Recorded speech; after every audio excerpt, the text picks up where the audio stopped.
और समाज जनता के लिए हम बात करते हैं, लेकिन ये माता बहनें रात भर से यहीं पर बैठी हुई है, मैं देखता हूँ कहीं कहीं तो सुनने के लिए तैयार नहीं है। मुझे ये बहुत बड़ी खुशी है कि यहाँ पर माता बहनें पुरुष के बराबर बैठी हुई हैं। तो इसलिए माताओं के लिए भी मेरी तरफ से एक बात है, स्त्री के बारे में महापुरुषों ने लिखा है, बताया है कि स्त्री के अंदर 6 गुण ऐसे होते हैं जिससे वो स्त्री कहलाई जाती है, पत्नी कहलाई जाती है और सती तक कहलाई जाती है, पति वर्ता कहलाई जाती है। मैं 6 गुणों का वर्णन आपके सामने कहता हूं।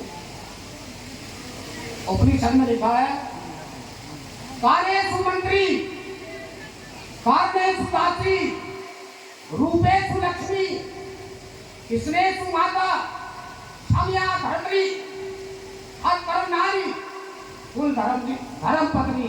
ये बात स्त्री को अपने परिवार में कारण से दासी बन करके अपने परिवार के सभी कार्य निपटा लेने चाहिए, ऐसा उसके अंदर परिवर्तन होगा। कार्येषु दासी, कारण से जिस तरह से राजा के यहाँ दरबार में दासी बन करके दासता निभाई जाती है, वो सेवा करती है, इसी तरह से वो अपने परिवारों में अपने पितरों को, पूर्वजों को, सभी सदस्यों को सम्मान उनका हाथ रखा है। रूप है लक्ष्मी, रूप से स्त्री को लक्ष्मी कहा गया है। शादी होती है जब आती है घर पे तो लोग कहते हैं कि हमारे तो घर में लक्ष्मी आ गई, तो लक्ष्मी किसको कहा जाता है?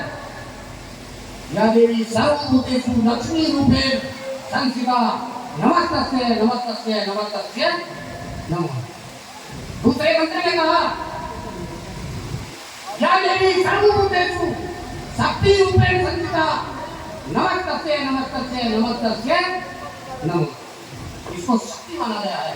झांसी की रानी भी तो यही होती है, सती अंसुईया भी तो यही होती है, नर्मदा भी तो यही होती है। तो स्त्री के अंदर बहुत बड़ी शक्ति है, स्त्री की वजह से ही साधु है।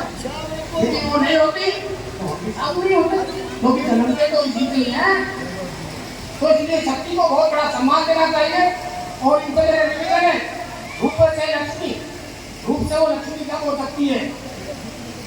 नाना प्रकार के भोजन करिए, अपने आपको बनाने का हो और ये तो उसका नहीं हो, उसका चरित्र सबसे बड़ा आवश्यक।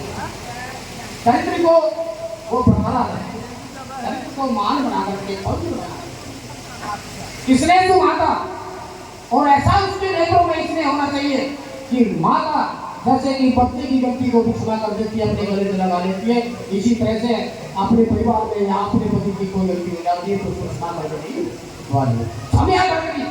धरती पृथ्वी की तरह से क्षमा करने वाली हो। जैसे कि पृथ्वी के मनुष्य आकर के अच्छे बुरे सब काम करता है, लेकिन ये उसको लौट करके जवाब नहीं देती है, ऐसे ही उसको देना चाहिए। फिर दूसरी बात ये माँ चोर को पैदा कर सकती है, ये माँ भक्त को पैदा करती है, ये माँ किसी खोजी को पैदा करती है, ये माँ किसी रानी को पैदा करती है, ये माँ बहुत पुरुष को जन्म देती है, ये राजा को जन्म देती है। ये इसी के आचरणों के ऊपर निर्भर है। इसका आहार, इसका व्यवहार पवित्र होना चाहिए, ताकि वो अपने बच्चों को अच्छे संस्कार दे सके।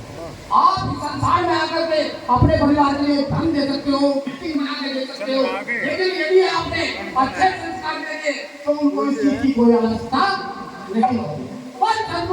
भगवान की